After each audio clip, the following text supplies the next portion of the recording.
Good day, and welcome to the Photocure Facebook event, Meet the Management. I'm David Moskowitz, Vice President of Investor Relations, and we're so glad that all of you could join us today. We appreciate the interest and support of this Facebook group, and we look forward to giving you the opportunity to hear directly from our senior leaders and to ask them your questions. And we do hope to do more of these events in the future. First, we'll have some brief remarks from the team about the business, and then I will moderate a Q&A session based on the questions that you've sent in. We will not take any financial questions today as we're right at the quarter's end, and we do plan to report our second quarter's earnings results after the summer holiday, and that will be on August 11th. Nevertheless, we will try to address key discussion topics and to get to as many of your questions as possible. On the call is Dan Schneider, our CEO, who many of you know, Suzanne Strauss, our General Manager for Europe, and Jeffrey Coy, our General Manager for the United States. I do need to remind everyone that our disclaimer statement is on page 2 of our first quarter 2021 earnings slide deck, and a list of risks and uncertainties for Photocure can be found on page 8 of our Q1 2021 earnings report. Both of these documents are posted on our website, which is www.photocure.com. And now I'll turn the call over to Dan to kick off the discussion. Dan? All right, well, great. Well, welcome everyone. It's morning here in the US, so I have my cup of coffee still going. This is our third Facebook event. I held one 6 months into my tenure, 2.5 years ago, in March of 2019. Had another one last summer as we were kind of emerging out of the first wave of COVID in August, and this is again our third Facebook. And as David said, we'll do more of these into the future as well. You're very, very important to us, and we want to make sure that we have this open communication with you from time to time. As I mentioned, I've been here 2.5 years. It has been a very fast-paced environment. We've made a lot of changes. I think just as I reflect, in 2018, coming in the second half of 2018, kind of retooling the plane through 2019, gaining rights back to Europe, establishing European operations, and also all of this in the face of COVID in 2020. It's been quite a remarkable journey, and I've been fortunate to have both Suzanne and Jeff with me on this journey, and they're fantastic. So this is a really great opportunity for you all to meet them as well. And David's joined us as of December. He started off as a consultant and quickly realized that the international interest in Photocure from an investor standpoint has mushroomed, gotten very, very large. And so we spend a tremendous amount of time speaking with investors from all over the world, particularly in the US, Sweden, and Norway, and the UK. But it's exciting. It's an exciting time for us. We have big plans into the future, and we're glad you're along with us. So without further ado, I'd like to go ahead and introduce Suzanne. And Suzanne, would you like to say a few words?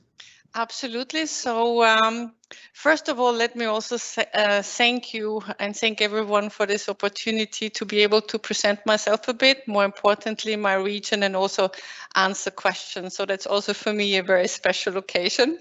If I start maybe introducing myself a bit more, it feels like ages ago that I actually started out in R&D, holding a PhD in technical chemistry. But then I very quickly realized I'm probably made for other things and started my commercial career. I am actually Austrian, but I spent, I think, 2 years of my working life only in Austria and all the rest working more internationally across Europe, partly in Asia, and then also with certain remits in the US. I would say I'm a real commercial animal, and there's not much I have not made out there that's related to commercial. My very last position I held before I joined Photocure was as general manager of the Asia Pacific business, or part of the business, of course, of Boston Scientific. I have been acquired with BTG at the time, together with the company itself.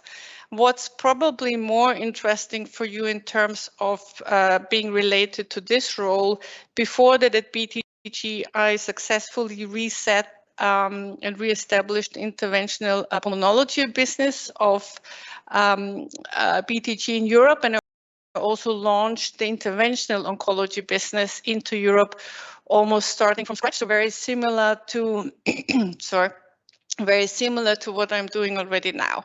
So what made me join Photocure? So I felt, and I still feel, that Photocure is a company that's at a very interesting, in a very interesting phase of its life cycle. It's growing, it's dynamic, it's extremely interesting, so never a dull moment, if I may say so. Also from the onset, the people I met, I mean, just looking at the people here on the screen, but all the people they're very friendly people, they're very good to work with, but actually everyone in Photocure is very engaging, very passionate, very driven. Also, of course, I wanted a company with an interesting product that's important for patients, with a good business proposition and a very clear strategic direction. And last but not least, I will say that I have known Dan before I joined. So in an earlier life, I never worked directly for him, but I knew about him. And already at that time, I always found him, had a good reputation, always found him to be a very motivational and inspirational leader. So there was nothing else to do but to join Photocure. I was very excited at the time. I joined July 1st. And what was it that I did first? Of course, first we needed to make sure that we transferred all the know-how from Ipsen into Photocure. But secondly, and almost even more importantly, it was really important to build a strong team for Europe. And I must say, I'm really glad that Photocure gave me the opportunity to hire very strong professionals with a broad breadth and depth of knowledge. So I'm really proud to say, I think we have a strong European leadership team that can really drive this business forward. One thing that I found really surprising when taking over from Ipsen was that how little the company had invested in regions which were actually really high potential. On the flip side, this means, of course, that we have a lot of potential for growth in Europe. So if you look at Europe today, you have the Nordic, where Photocure has been present themselves from the very beginning, so reaching really good penetration with 40%. I think if you look at the former Ipsen territories, I think Germany is the only market where they have really sufficiently invested, and also there the therapy reached 30% penetration. So I think the therapy has really proven time and again how well it can develop if you put your mind to it, just also looking at how well the US is developing. And that's what we want to do now with the rest of Europe. So looking at France, only 10% penetration, Italy, UK, almost no penetration at all yet, but a huge potential. So what are we doing to get hold of this potential? The second thing, of course, after having the team, you need to reconnect with your key opinion leaders, because they hold the gateway basically into your market. They build the opinion of your customers, of your company and yourself. And here came the second surprise. I was actually expecting that they would give us a rather cool welcome, because we hadn't been there and that had not been supported for quite a while. And it was quite the opposite. We have received extremely positive reactions from key opinion leaders. And I'm happy to say that today, I think we have started interaction and have started to talk about projects with all the big names in the key opinion leader community, which is of course fantastic. The second thing that we have started very quickly is, with Ipsen has not done, is you might be aware that we're in the good position to have 3 equipment suppliers here in Europe that actually provide equipment for blue light cystoscopy. And you can imagine that, of course, the second thing we did was reconnect with them and starting to work with together with them, because it's very different if only one company, us, is talking about blue light versus now including us 4 companies. So not bad at all so far. The third thing we started, you can also imagine that the customers have been left to their own devices for quite a while. So they figured, so there's a lot of misconception out there on how good Hexvix is, where it should be used, what you should do with it. And of course, that's what we also, with the help of the key opinion leaders, are clarifying at the moment. So I would say very exciting times. We're just in a way waiting for this COVID to totally go away to really get started. But as a summary, I can say I've seen nothing that tells me that we cannot grow these regions. So very happy with where we are to date. And this was it for a first introduction then. Well, great. Thank you, Suzanne. Very good, and very excited to have you with us. And now I'll introduce Jeff. Jeff, would you like to take a few moments? I don't know. She did such a good introduction. That's a hard act to follow. Suzanne, I think you should introduce me. No, I mean, no. I can try, Jeff. No, all joking aside, I echo Suzanne and Dan's comments. Thank you so much, and it's nice to have an opportunity to speak virtually to many of you. In the interest of time, I will provide my introduction and in a shorter time frame, and then get into the Q&A. But in terms of a background, I first start with I'm fortunate enough to have a wife and 3 supporting kids, so that keeps me grounded on a professional. On the professional side, May, just a month ago, marked my 25th year in the life sciences industry. So there's a commonality that Suzanne and I share, and that's I have been entirely commercially focused.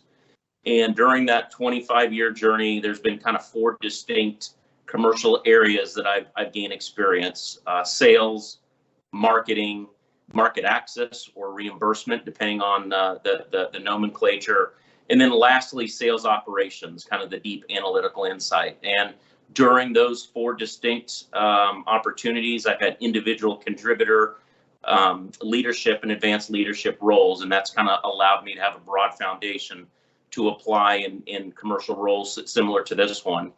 And prior to joining Photocure, and I'll get in a couple reasons of why I was drawn to the opportunity of Photocure, but prior to this, I also was a part of the BTG fabric, and in a different context. I was U.S. employee number 2 and helped commercialize that organization. We bought rights back and used that as a springboard to begin building the organization. And during that 8+ tenure, again, held roles in terms of sales, marketing, and then most recent was a commercial vice president over sales and marketing. And I thoroughly enjoyed that experience, but there was something that was drawing me to explore something outside. And I'll commonly say leadership is followership. And if you find those that commonly want to follow a leader, there's generally a reason as to why. And I've had the distinct privilege of knowing Dan many years, although only reported to him, if you added it up prior to this, maybe a year at most. But Dan has a high degree of integrity, leadership, accountability, and has been on successful journeys. And I wanted to be a part of that. So one of which was I knew it would be a culture that I would support, that I would thrive in, and have a chance to create that with my team. The second, though, is, during that 25-year tenure, I have not had a chance to be a part of something where you literally can shape the standard of care. And I firmly believe that if we do our job correctly, and we will, that blue light will be the standard of care for non-muscle invasive bladder cancer. And that was very appealing to me. So the leadership, secondly, being a part of something that you can create. And then lastly, when you explored the opportunity and taking nothing away from those that were there prior to me, I think that we have barely scratched the surface, at least in terms of the U.S. And I'm happy to answer questions of why I feel that way. But we have a real tremendous opportunity to continue the penetration and see this to be a part of appropriate selection of patients for non-muscle invasive bladder cancer. When I first stepped in, very similar to most in a commercial function, you do a degree of assessing. And there were a couple of things that highlighted that we needed to change. And the first was elevating the caliber of our people. We had a real chance to bring the best of the best, the brightest of the brightest. To sell blue light is not easy. I call it's a Venn diagram. You have a degree of physician administration, medical device, and capital. And to find talent that can have a unique experience, and that is needed and not easy. So for the U.S., we elevated the caliber of people, and we've been fortunate enough to retain that, and that was critically important. I think the second was to build a culture of ownership and accountability, but to balance that with pay for performance. And you can be firm, but you also have to be fair. And we wanted to be fair for those that were demonstrating performance and provide an appropriate pay, which has a degree of retention and morale, and that was also helpful. And the last was investment. And at times you have cost of doing business, and we invested and we're continuing to invest in the deeper analytical insights for the business, really making sure that we can have critical thinking. And when an organization starts fresh, certainly, BTG, it's opportunistic. The world's your oyster. But as you go through the life cycle, you need to be a little more deliberate in terms of the time. And the one key ingredient is time. And we need to make sure that time is dedicated in the right area. So we enhance the capabilities in the organization to make sure that we can identify where we need to go, how often, and what resources, and the promotional responsiveness. But in probably it would be it'll be 2 years, right? It will be 2 years this October. It's been a lot of fun, no doubt. Got the team in place, elevated it, started to see some momentum, and then the pandemic hit. So coming on the back half, I think I'm really excited to see what this team can and will do. But that's enough for me. We'll open up to Q&A. And again, thanks so much, and looking forward to the questions. All right, Great. fantastic. Thanks, Jeff. David, over to you. Yeah, excellent. Thanks, Dan. I appreciate it.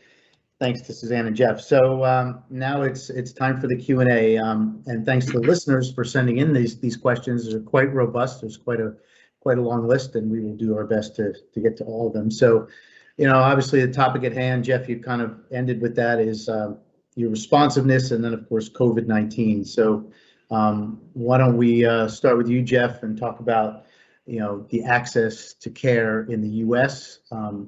Across the regions, and how is that looking? And then Suzanne, if you want to add an answer to that in Europe, that would be great. David, could you ask that again? At least on my side, you broke up. So can you ask the question one more time? I'm sorry. I apologize. So, so the question is about access to care in the U.S. Access. Okay. Given the pandemic and so forth.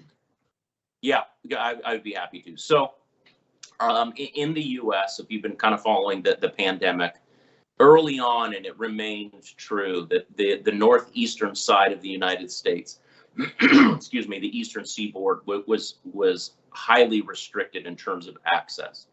And when I'm talking about access, I should be clear, we're talking two forms of access. Access for patients to receive care, and then access of our sales force being able to have a face-to-face conversation with our customers. And I'm going to focus predominantly on that because that has the greatest impact. Well, it has a leading impact on our ability to derive performance. The East was highly restricted during COVID, but as we have started to see, still a lot of access challenges in the first quarter, but we're beginning to see that access in terms of where it's fully restricted. We now have partial access. We have partial access. We have full access. But across the United States, there are pockets of full access, which is great news.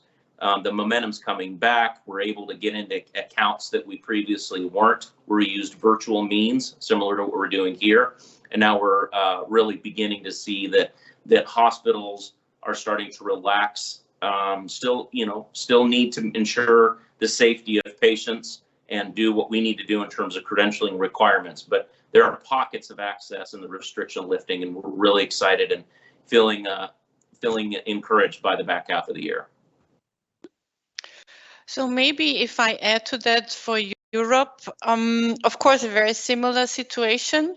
I think where I would still tell a bit more about is that we have established markets like the Nordic and Germany where we had at least good remote access. I think where we also had good remote access were the key opinion leaders, which are very used to the way of interaction and were quite curious about what this animal is, Photocure, coming along.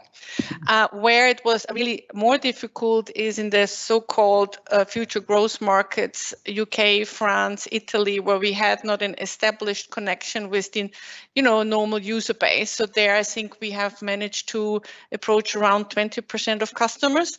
But also, similarly to Jeff, I think we see it loosening up across Europe. We get more and more access to for personal visits, and I think towards the back half of the year, most markets expect this to be back to normal.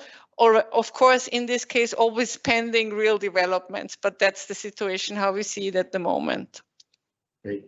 Yeah, and I'll just quickly add a comment as someone in the organization. It's always amazing to me that, throughout the pandemic and even the surge late last year, that we still saw performance out of both commercial teams. The U.S. grew last year, and then Suzanne, you're continuing to do the good work and expand what you're doing and execute on your strategy. So the resilience, I think, and Dan's talked about this on quarterly calls, has been pretty amazing, pretty awesome. So. Okay, well, here's a good one that's come in. Suzanne, what has surprised you the most since you took the reins at Photocure? I think I said it briefly before. First of all, I think the good news is there were not too many big surprises at all. Overall, I think we have seen what we expected to see. The two things which I just can't get my head around, the first one specifically is how little Ipsen invested in high potential regions. And secondly, which was a very positive surprise, is how positive the key opinion leader community has reacted to this new kid on the block, which it is for many. Yeah.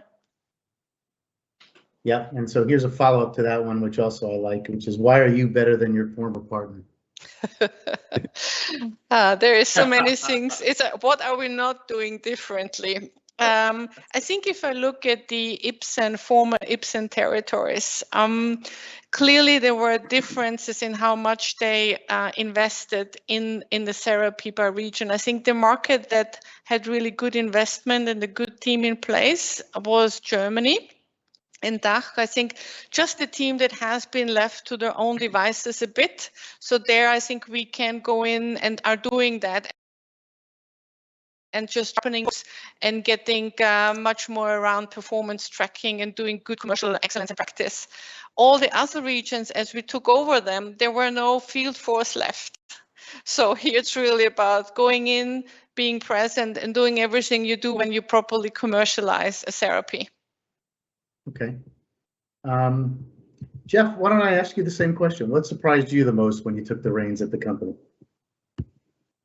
Surprised me the most. The overwhelming support for the key opinion leaders on the technology. I've been a part of organizations where the clinical evidence kind of drives the adoption, but I will say those that are truly the opinion leaders in the US are adamant relative to the clinical evidence that has such a positive monumental impact in terms of their patients, which I found incredibly encouraging.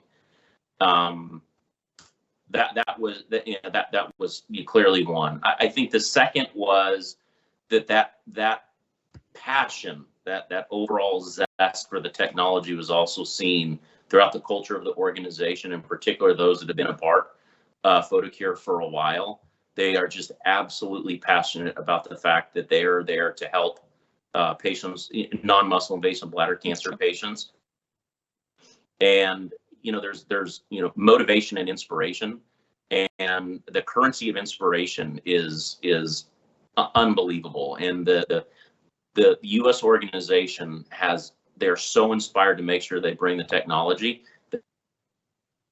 Obstacles, there's a lot of resilience. Those were the positive. There are a laundry list of positive. Equally, when you come in, there's some surprises. And I want to be respectful, but I think there was missed opportunities along the way, in particular the U.S.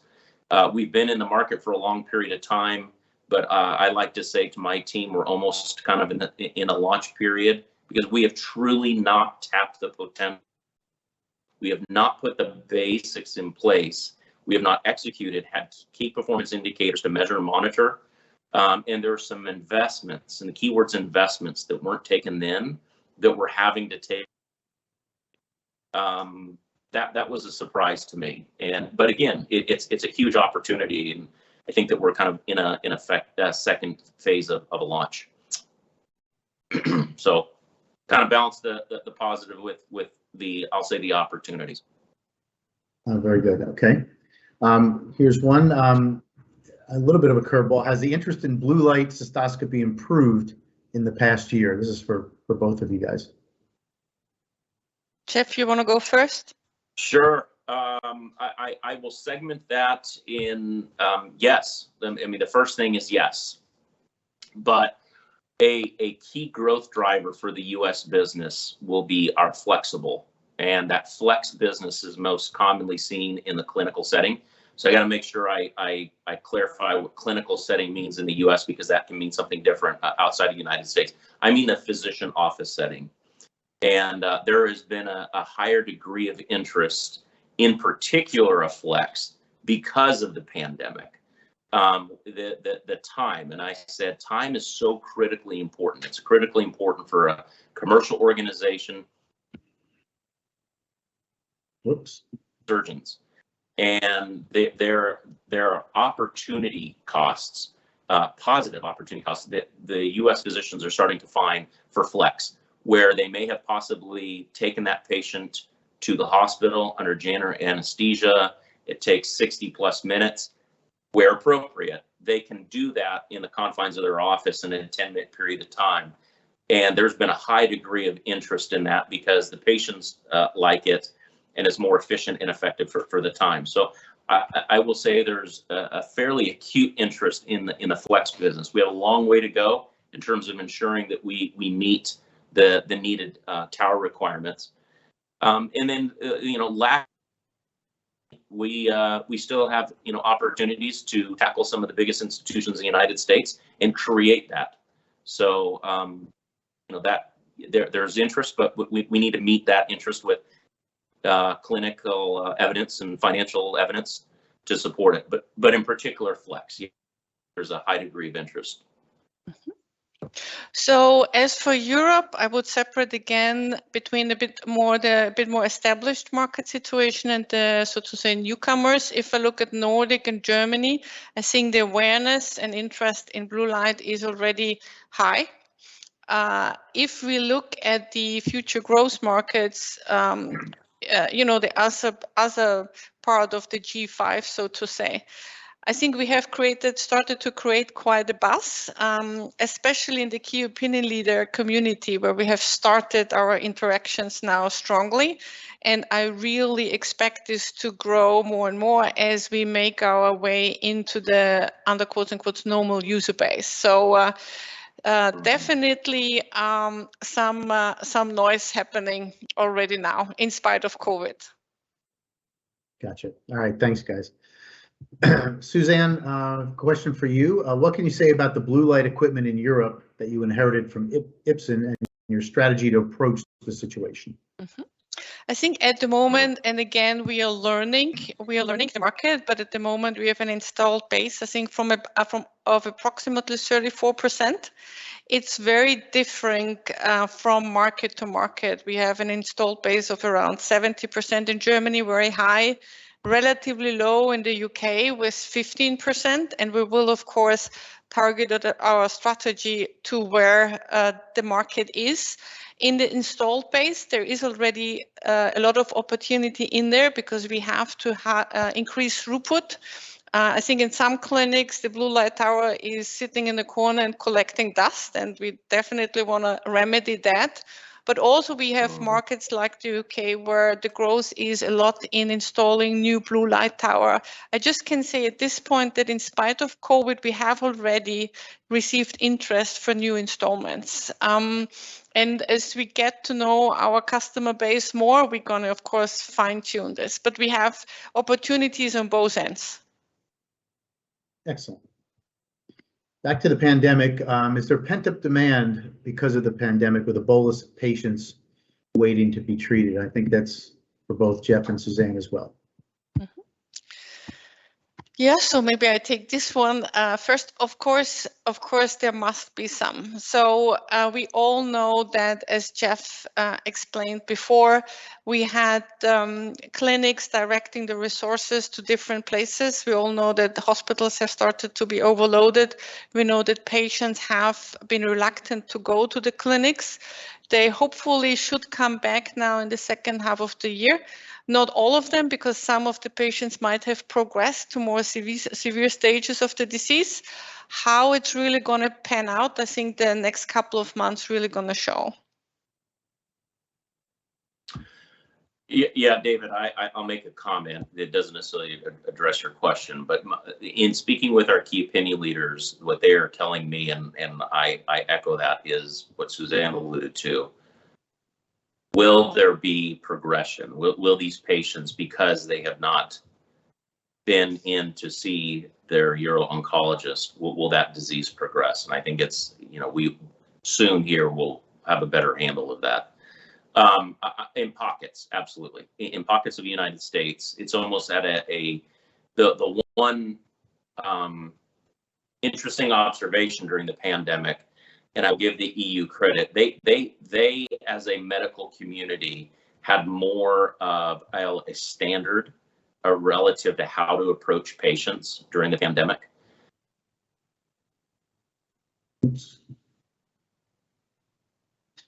Lines of which patient should be seen and not seen. So there are pockets where that pent-up demand absolutely is. There's no doubt. But if I were to say, across the United States, there's pent-up demand, no. But we've already identified in terms of the increase, in terms of the number of patients that are starting to be seen. I don't want to say, publicly who and where they are, but we know where they are, and there are pockets within the United States where that pent-up demand is going to be in place. What's important, though, is that we make sure that blue light is a part of that. Hey, Jeff, you're cutting out. Jeff, you're yeah, we're missing segments. I think you might have to get a little closer there, and I don't know why. Is it better now? Yeah. It is? Okay, my apology. I'll make it quick and just say there are pockets. There are pockets of pent-up demand.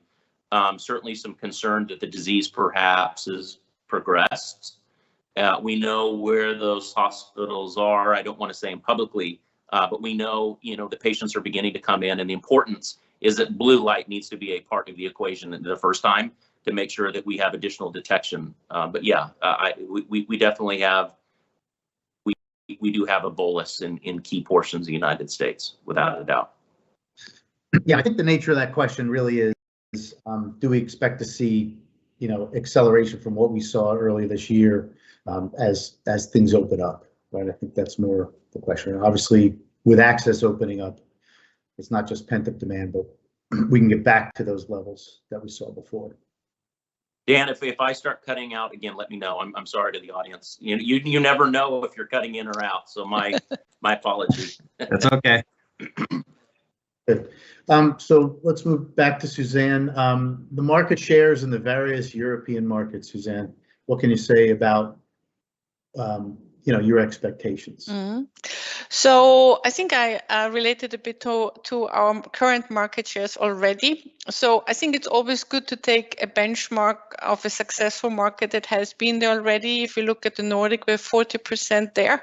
So I think this means that we can definitely still grow Germany. Also, it's already quite developed, and that we have a huge potential for growth if we look at markets where we only are at 10% or basically 0.something% at the moment. So at the moment, I would take Nordic as my benchmark. Can we overachieve Nordic? We will definitely try, but let's get what we have in front of our door first. There's enough work to do and enough gain to make. Right. And some of the specific markets, what are the shares that we have in these? Yeah, so not to repeat myself too much, but France is 10%. And UK, Italy, it's really under 1% at the moment. And the really established ones are Nordic with 40, Germany with 30, and then we have markets where we've basically nothing. Spain, Poland, a lot to go for. Okay, very good. Suzanne, you might want to mention, Germany with even its 30% penetration, you see opportunity in a certain region. Absolutely, yeah. So let me maybe elaborate on that. If you look at Germany as a whole, but we have regions where we are relatively under-penetrated. We have regions as low as 18% penetration. And we have customers that even use the product for 80-90% of their procedures, and we have customers that use it for 5-10%. This is what I was also alluding to before a bit, that the German team is very busy at the moment segmenting the market, and they have identified the pockets where they can go in and grow more. Very good. Okay. Suzanne, you talked about the key opinion leaders in your remarks and your engagement. Can you talk a little bit more about that? Yeah, so what we did first, of course, we are Photocure, and here we are, new kids on the block. So first of all, we made sure that we introduced ourselves, explained who we are, that we are very focused on bladder cancer, and started to also understand them and asked what they would be interested in. And from this, then we have developed to start on certain cooperations. So for example, we have started a faculty with some really top experts in Europe to develop an educational program to clean up and clear up some of the misconceptions that, of course, naturally develop if you don't support regions a lot. We have had our first advisory board already in the UK, only last week. For sure, many to follow. And we just recently have closed contracts with our new medical team members, 2 of them for Europe. And they, of course, will help investigate the initiated trials and respond to a lot of interest that there is in Photocure. But of course, we also are waiting for this COVID thing to go away, because it's going to help us to make it even more intense. Okay. And Jeff, I'll just ask you to talk about, the KOL efforts from the U.S. point of view, even though those are obviously more mature than what Suzanne is doing. Yeah, the good point. We've been fortunate enough that many of the opinion leaders are fairly well established in terms of the benefits of blue light.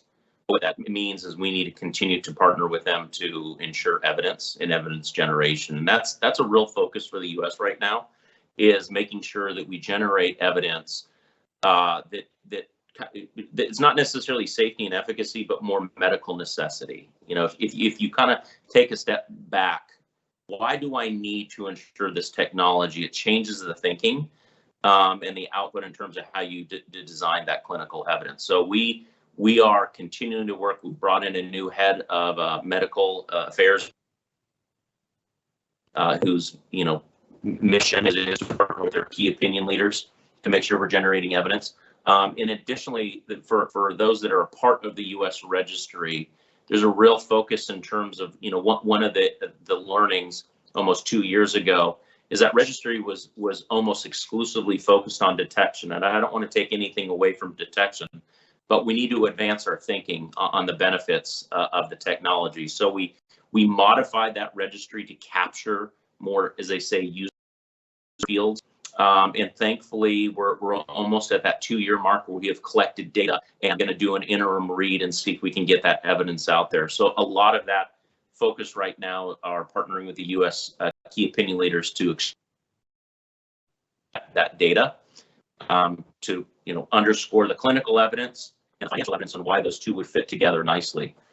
Let me see here. I think that's a fair enough for a response. Yeah. Don't need to go on too much. Yep. Yeah, that's a good point. I mean, that U.S. registry, which we haven't really spoken that much about, that's available. You can see that trial on clinicaltrials.gov, but that's thousands of patients, I believe. And as you said, we're rounding the 2-year mark. I think it's about half patients. So great. So glad to hear there's good evidence coming out of that. Let me look for another question here. So can you talk a little bit about flexible cystoscopy? Jeff, are you satisfied with the current pace of adoption? depending on my answer, my CEO may have a response for me. No, all joking aside, I'll say I'm encouraged. If you look at the installed base for the U.S., we have predominantly had our installations occupied by rigid. And some of Hey, Jeff, you're cutting out again. or is, and I Hey, alluded Jeff. to this. Jeff, I you don't know have why. to start. You're cutting out and you're Yeah. frozen. Okay. Yeah, go ahead. Sorry, you cut out. All right. No. I'm glad you. Is this better now? Yeah. Better. Okay. So what I was saying is I alluded to flex, and what I'm thankful is if you looked at our installation, it was predominantly occupied by rigid. And a lot of that was because rigid wasn't a part of that. But if you look at our percent installation, we're growing that base. So right now in the US, about 30% of our new installed towers are from flex, which is a significant growth from years before. But we have a long way to go. So I'm not satisfied. The US team's not satisfied. And our customers are also wanting the technology, as I alluded to before. So I'm encouraged by the momentum, but I'm not satisfied with the current penetration of flex. And again, as I alluded to, that is a key growth driver for the business this year, and is an absolute growth driver moving forward. And we have resources such as contracting efforts that are dedicated to driving the growth of that portion of our business. Yeah, and here's a question about your priorities going forward, Jeff. And I know on our first quarter earnings call, you talked about the some of the key initiatives to drive growth, this year and into 2022. So, what are the key priorities for you and the U.S. team? I wish I say priorities. It's a priority, and that is we have got to get to the growth rates, the annual growth rates that were seen prior to COVID. I mean, that is single-handedly the priority. I could put other priorities around it, but that is the line of sight that the U.S. business is currently focused on. We have the expectation that the back half of the year needs to, as we alluded to, the access is starting to alleviate. We need to capitalize on that, and we need to see significant growth in the back half of the year. And that momentum needs and must carry into next year and beyond. So our priority is to have annual growth rates that were similar to COVID. I mean, single-handedly. Now, underpins that are certain growth drivers, and alluded to these before. Those is contracting. Go back to the importance of time. We have an example where Karl Storz and Photocure were successful in a contract with a very big health system in the eastern side of the United States. That contract landed 5 towers. And that's really important because if you centralize your contracting, you get towers more quickly, as opposed to that rep having to go to every individual institution one-on-one. We cut that time frame down almost probably 18 months because of that. So contracting is going to be a key driver where appropriate, right? We're going to invest contracting where appropriate, without a doubt. I would say the second are continued evidence generation. I alluded to that before. So we need to make sure that we use the resources internally. A registry, put that clinical evidence in the public domain to kind of help with that tower installation. Peer-to-peer programs continue to be critically important. And then lastly, as I alluded to before, continuing to invest in the deeper analytical insights of the U.S. business, because that will provide a line of sight on the key performance indicators. Are we measuring and monitoring our progress to meeting goal in humble-based culture? All right, we are. Hopefully, I didn't break up that time. Yeah, you're breaking up a little bit and delayed, but we could get it. Yeah, we'll muscle you around later. I'm so sorry to the audience. I don't know what's going on this side. So, I think the points are coming through. So here's one. We did get a lot of questions about China on our Q1 earnings call. So here's one, Dan, I guess for you. Asieris just announced their first patient enrolled for Survivor in Europe. What's the status of the partnership, next milestones, commercial opportunity, and are there any updates on the Asieris partnership on Hexvix in China? Okay. All right. Well, I'll do the Survivor first. So things are progressing well. Their enrollment, there's not going to be a whole lot of news coming out because this is the enrollment period. This is going to last through this year and into next year. The next, official news that'll come out with milestones will be a positive data readout, and then followed by the initiation of a second trial for the product. But at this point, they're enrolling patients both in China and now in Europe. They've got multiple sites that they're getting up and running. The idea of this, of course, is they're doing the Chinese study for the Chinese approval with Chinese patients, and then the European enrollments will help support one of the two trials needed for European approvals. Just reminding everyone too, Survivor, it's not a situation where you give a pill and the next day the patient feels perfect. This has a follow-on to check the patient to make sure that the product is being efficacious over a period of time, stopping the growth of any kind of pre-cervical cancer. So that's great news. We're very, very happy with Asieris and the work that they're doing and how quickly they've gotten on to this. I think if you could look back at the original development plans, we didn't expect the first patient dosed at all in any trial until about this time, about July timeframe. And they enrolled their first patient in November, and they apologized, by the way. They were a couple months later than they thought they'd be because of COVID. So, the fact that they've been able to do this and get things underway and are progressing well is really good. On the Hexvix side, we announced the agreement with them. Again, very happy with the partnership. Why not expand the agreement with them? They now have market access, market authorization rights to China and Taiwan. They're in the process of trying to get a clinical waiver to avoid having to do a Chinese clinical trial. I think they have a reasonable chance at that. They've submitted the data, the paperwork. We'll hear something probably later this year, early next year, as to whether or not that waiver will be accepted. What was interesting about the waiver is we were able to couple that waiver with data out of the US.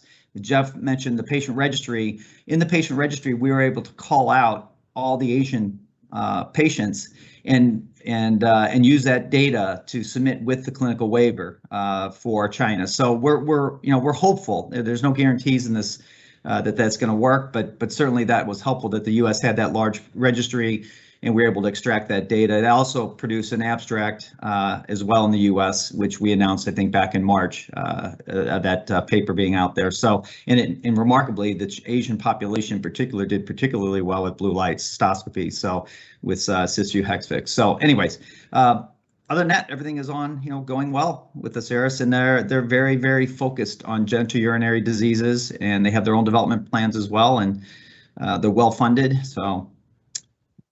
We wait. All right, here's a question that involves me, so I'm interested in asking it. So you have a U.S. investor relations head, me, and the question here is, does that reflect an increase in interest from the U.S. investor base? Well, you got to answer your own question. You got to answer your own question, David. Of course. Yes. No, it is true. Of course, the company does have a strategy to expand investor interest in what we're doing in our business. Of course, clearly we're a Norwegian company. We're focused on the local markets. And personally, I've really enjoyed meeting the local investors throughout the Nordics. So that includes Sweden, investors in Norway.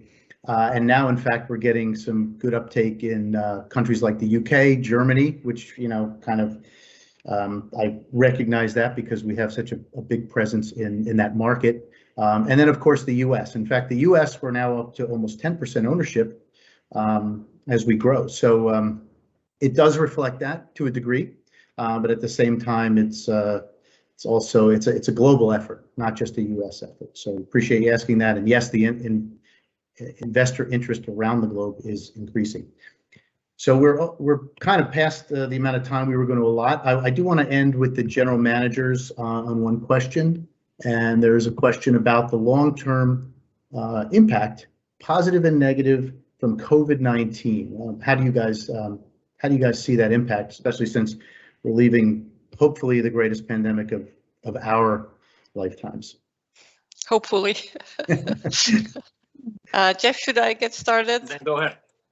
Sure. So I think in terms of positive impact, I think we all have learned how to work remotely, and we have become much more efficient. I think this event is a bit the sign of that. Also, I think we have a higher acceptance on our customer and key opinion leader side for remote interaction. So I think there is a lot of efficiency in that.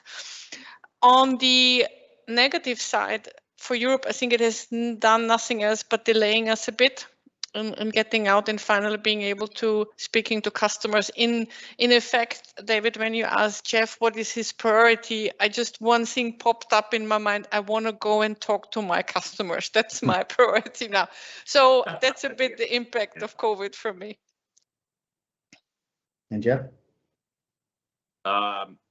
Hopefully I'm coming through okay. Yeah. There are lessons, and they came to the surface during the pandemic. And I'm really proud of the organization, and those that know me will hear me say, you need to invest in your most important, whatever the industry. And we were dedicated to investing in terms of our people. We could have made a short-sighted decision and done a reduction in force, and we would be. You're breaking up, Jeff. In a build. Hey, Jeff, you're breaking up. Apologize. How about, is that better? I'll just go off camera. Is that better? Let's try that. Yeah. Okay. All right. So what I was saying is you need to invest in your most important resource, and the organization made a conscientious decision to not get rid of its people. And it proved very valuable for us because now we have the infrastructure to support where we need to go. So I'm really pleased with the fact that, we as an organization did that. I think the second learning of the pandemic is your organization needs to be fluid, nimble, and mobile. And I think Suzanne alluded to that we quickly embraced a virtual way to engage with our customers that will perhaps change the way that we engage with them moving forward. That was a real key lesson for us, is more often than not, sales forces are face-to-face, hand-to-hand combat. And not that isn't important, but we're going to embrace that. And then lastly, the character of leadership is found during times of challenge, and across the organization, we had many people that had really great leadership and integrity. Those were all very positive. The negative, we enhanced the caliber of people in the U.S. just to 3 months later be hit with a pandemic. So we've missed our opportunity, but I'm thankful in the back half of the year that we can see what's happening. And the last is obvious, is that perhaps there's going to be a progression of disease of patients, which is unfortunate, and all of us are committed to that, to making sure patients are better. Great, thanks, Jeff.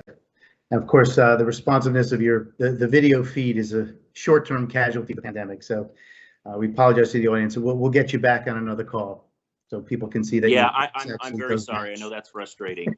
My apology. All right. Anyway, okay. Well, that is all the time we have. We've gone a little bit over. We do have a call coming up. So, Dan, you want to wrap it up? Yeah, I will do so. So, well, thank you everyone for joining us. I hope this was valuable to meet both Jeff and Suzanne. I think hopefully you find them as equally encouraging and very competent leaders in the organization. If I was to fall over, I think either one of them could step in and take over. I just want to one other comment on COVID. And Jeff kind of said it as well. I am excited about what's going to happen once the pandemic lifts and things get back to whatever the new kind of normal is.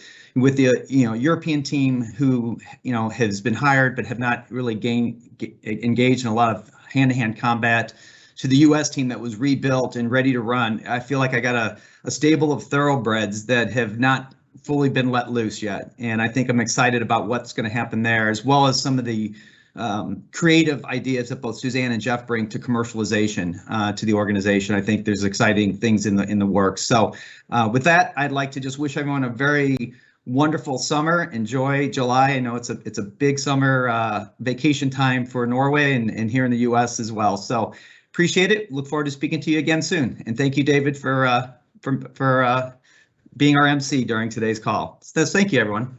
Bye-bye. Thank you. Thank you. Bye-bye. Bye-bye.